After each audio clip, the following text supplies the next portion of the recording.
మిత్రులారా, ఇక్కడ మన స్థపతుల యొక్క కళా చైతన్యాన్ని, నైపుణ్యాన్ని, చాతుర్యాన్ని ఒకసారి మీరు చూడండి. ఒక 45 degrees యాంగిల్గా ఉన్నటువంటి ఆధారంగా చేసుకొని చెక్కడం వల్ల చూడండి, నేను అలాగా మూమెంట్ వెళ్తూ ఉంటాను. ఒక 3Dలో, ఒక 3D పాయింట్ ఆఫ్ వ్యూలో ఈ ఏనుగుకు సంబంధించినటువంటి ఆ యొక్క ఫ్యామిలీని మీరు తీసుకునేటప్పుడు ఆ కింద నుంచి ఆ 3D నేను డిపెక్ట్ చేసుకుంటూ వెళ్తుంటాను. అసలు ఏ రకంగా వారి కార్వింగ్ అనేది, అంటే నడుస్తూ ఉంటే 360 degrees యాంగిల్లో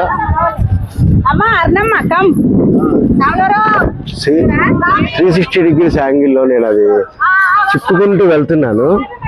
అది ఏ రకంగా వాళ్ళ యొక్క నైపుణ్యాన్ని తెలియజేస్తున్నారు చూడండి.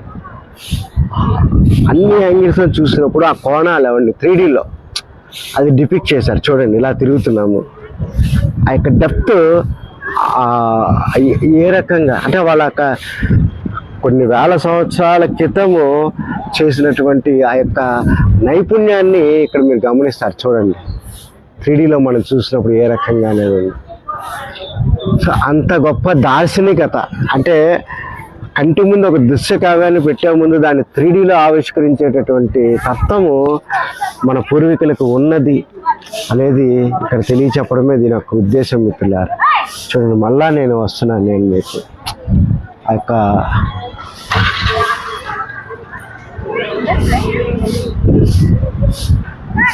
అదే రకంగా ఈ యొక్క బ్రహ్మసూత్రం దీన్ని చూపిస్తుంది అనమాట. ఈ యొక్క బ్రహ్మసూత్రం చూస్తున్నారు ఇక్కడ నుంచి